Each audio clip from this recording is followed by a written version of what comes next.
భారతీయ సంస్కృతుల మాట టాటా అన్నం, చీరియో అన్నం, ఎదవ మాటలన్నీ ఇప్పుడు వచ్చే అర్థం లేని మాటలు. శ్రీమతి అంటే మరో తల్లి, అనుమానమే ఉందమ్మా. తల్లి తర్వాత తల్లి ఎవరంటే భార్యే. వచ్చేది అటేమిటి, నా ప్రాణానికి ఆవిడకి లంకే. నేను ఇక్కడికి వచ్చి మళ్ళీ సాయంత్రం బండికెళ్ళి రాత్రి 10:30కి ఇంటికి వెళ్ళి ఆవిడ కనిపించే వరకు ఇలాగే ఉంటుంది ప్రాణం.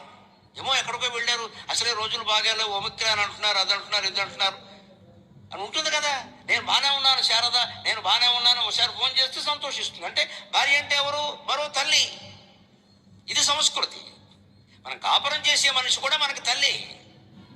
ఇక్కడ తల్లి ఏం కోరుతుందో భార్య అదే కోరుతుంది. ఇక్కడ తేడా ఏం లేదు. క్షేమం లాభం ఇంకేం అక్కర్లేదు వాళ్ళకి. లాభం అంటే డబ్బులు కాదండి, అపార్థం చేసుకోకండి. క్షేమంగా వెళ్ళి లాభంగానే డబ్బు సంపాదించుకురమ్మని కాదు. ఏ పని మీద వెళ్ళావో ఆ పని పూర్తి చేసుకురా. లాభం అంటే అది. ది పర్పస్ ఇస్తారు. మరి వెళ్ళిన పని అవ్వాలి కదా, వెళ్ళడం ఎందుకు దండగా.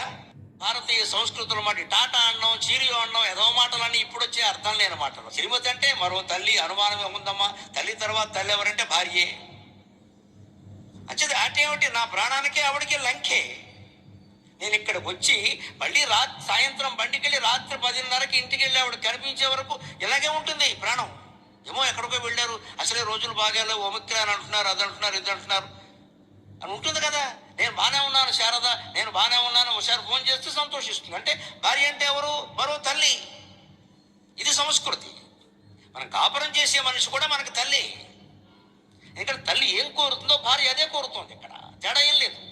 క్షేమం లాభం ఇంకేం అక్కర్లేదు వాళ్ళకి. లాభం అంటే డబ్బులు కాదండి, అపార్థం చేసుకోకండి. క్షేమంగా వెళ్ళి లాభంగానే డబ్బు సంపాదించుకురమ్మని కాదు.